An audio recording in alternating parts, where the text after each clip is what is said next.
Saudações, como vocês estão? Espero que esteja tudo ótimo, porque se não está, vai melhorar. Neste vídeo eu vou trazer a criação do mundo visto através da mitologia grega, ou seja, como que os gregos achavam que o mundo foi criado, como era a religião dos gregos. É muito interessante.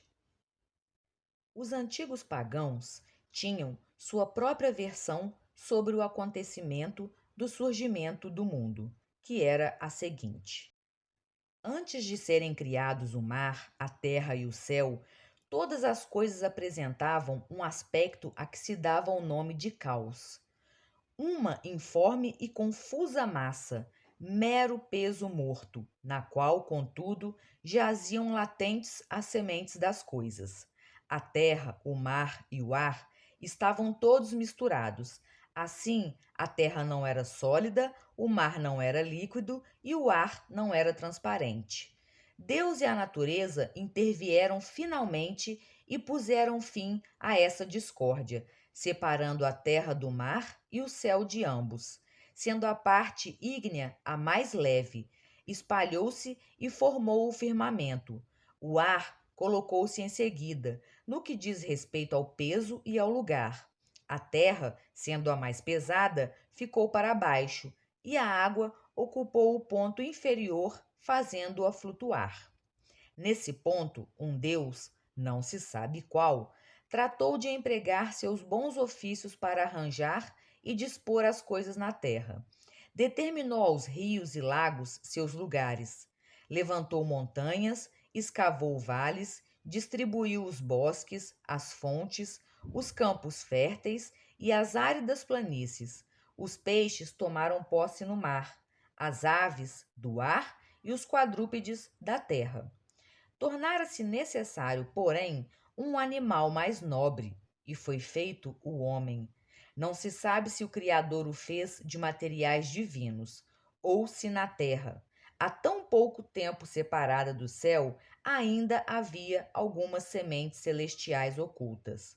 Prometeu tomou um pouco dessa terra, e misturando-a com água, fez o homem à semelhança dos deuses. Deu-lhe o porte ereto, de maneira que, enquanto os outros animais têm o rosto voltado para baixo, olhando a terra, o homem levanta a cabeça para o céu e olha as estrelas. Prometeu era um dos titãs, uma raça gigantesca que habitou a terra antes do homem.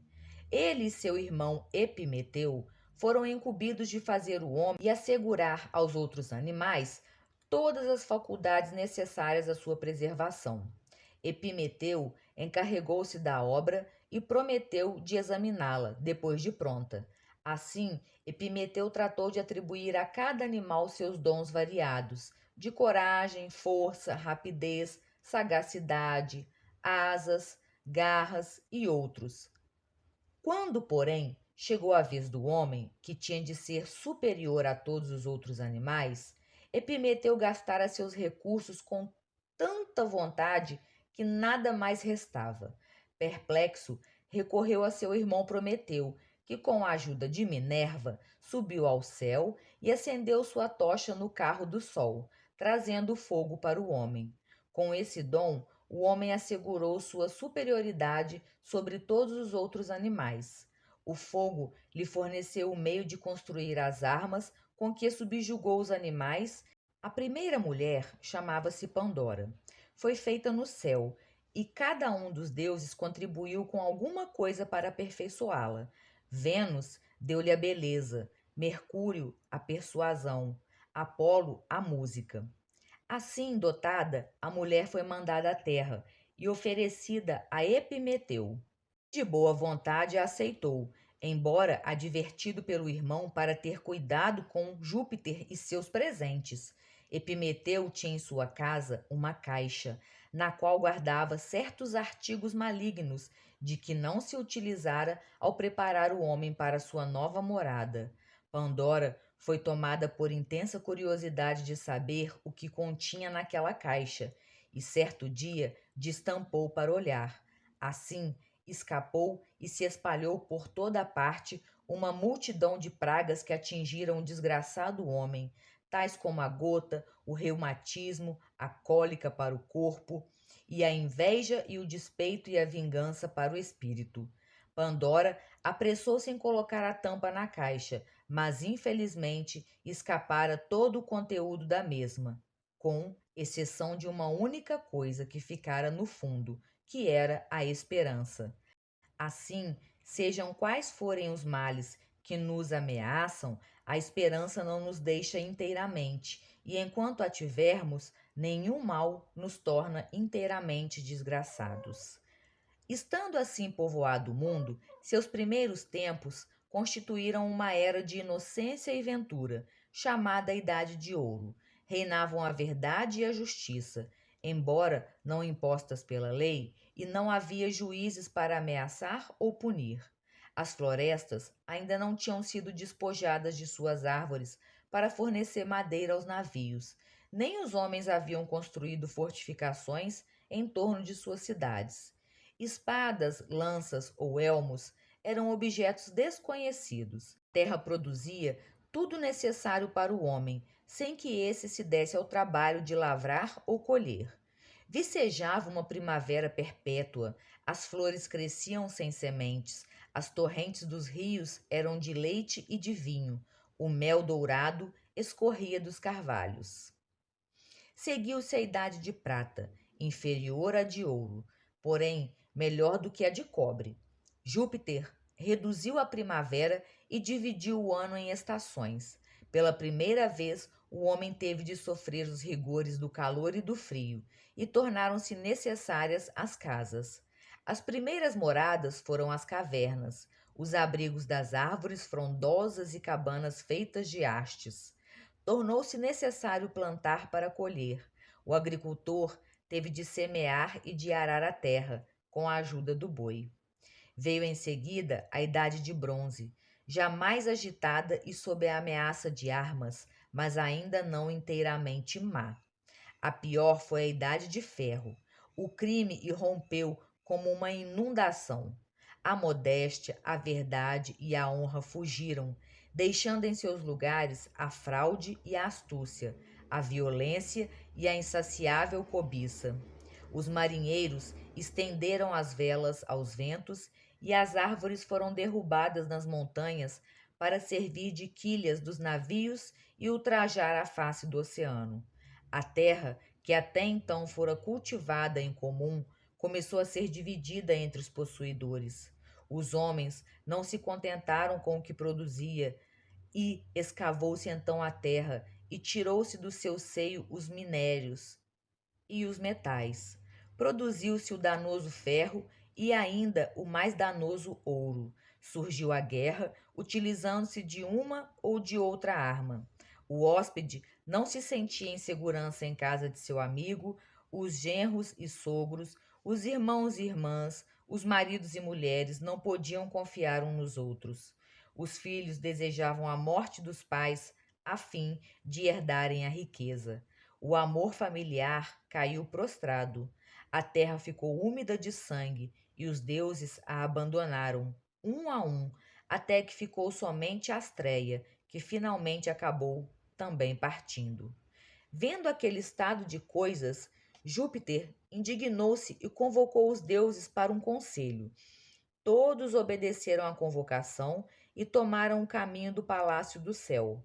Esse caminho pode ser visto por qualquer um nas noites claras atravessando o céu e é chamado de Via Láctea. Dirigindo-se à Assembleia, Júpiter expôs as terríveis condições que reinavam na Terra e encerrou suas palavras anunciando a intenção de destruir todos os seus habitantes a fazer surgir uma nova raça, diferente da primeira, que seria mais digna de viver e saberia melhor cultuar os deuses. Assim dizendo, apoderou-se de um raio e já estava prestes a atirá-lo contra o mundo, destruindo-o pelo fogo, quando atentou para o perigo que o incêndio poderia acarretar para o próprio céu. Mudou então de ideia e resolveu inundar a terra. O vento norte, que espalha as nuvens, foi encadeado. O vento sul foi solto e em breve cobriu todo o céu com escuridão profunda. As nuvens, empurradas em bloco, romperam-se com fragor. Torrentes de chuva caíram, as plantações inundaram-se. O trabalho de um ano de lavrador pereceu em uma hora. Não satisfeito com as suas próprias águas, Júpiter pediu a ajuda de seu irmão Netuno. Este soltou os rios e lançou o oceano sobre as praias. Rebanhos, animais, homens e casas foram engolidos, e os templos, com seus recintos sacros, profanados. Todo edifício que permanecera de pé foi submergido e suas torres ficaram abaixo das águas. Tudo se transformou em mar, num mar sem praias. Aqui e ali, um indivíduo refugiava-se num cume e alguns poucos em barcos. De todas as montanhas, apenas o Parnaso ultrapassa as águas. Ali, Deucalião e sua esposa Pirra, da raça de Prometeu, encontraram refúgio. Ele é um homem justo, ela uma mulher devota fiel dos deuses. Vendo que não havia outro vivente além desse casal, e lembrando-se de sua vida inofensiva e de sua conduta piedosa, Júpiter ordenou aos ventos do norte que afastassem as nuvens e mostrassem o céu à terra e a terra ao céu. Também Netuno ordenou a Tritão que soasse sua concha, determinando a retirada das águas. As águas obedeceram, o mar voltou às suas costas e os rios aos seus leitos. Deucalião assim se dirigiu então a Pirra. Ó esposa, única mulher sobrevivente, unida a mim, primeiramente pelos laços do parentesco e do casamento, agora por um perigo comum. Pudéssemos nós possuir o poder de nosso antepassado Prometeu e renovar a raça, como ele fez, pela primeira vez. Como não podemos, porém, dirigimos àquele templo e indagamos dos deuses o que nos resta fazer. Entraram num templo coberto de lama e aproximaram-se do altar, onde nenhum fogo crepitava. Prostaram-se na terra e rogaram à deusa que os esclarecesse sobre a maneira de comportar naquela situação miserável. Saí do templo com a cabeça coberta e as vestes desatadas e atirai para trás os ossos de vossa mãe, respondeu o oráculo. Estas palavras foram ouvidas com assombro. Pirra foi a primeira a romper o silêncio. Não podemos obedecer, não vamos nos atrever a profanar os restos de nossos pais. Seguiram pela fraca sombra do bosque, refletindo sobre o oráculo. Afinal, Deucalião falou: se minha sagacidade não me ilude, poderemos obedecer à ordem sem cometermos qualquer impiedade. A terra é a mãe comum de todos nós, as pedras são seus ossos. Poderemos lançá-las para trás de nós, e creio ser isto o que o oráculo quis dizer. Pelo menos não fará mal tentar. Os dois velaram o rosto, afrouxaram as vestes, apanharam as pedras e atiraram para trás. As pedras amoleceram e começaram a tomar forma.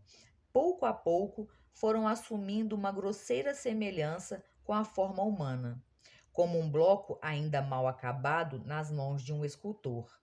A umidade e o lodo que havia sobre elas transformaram-se em carne.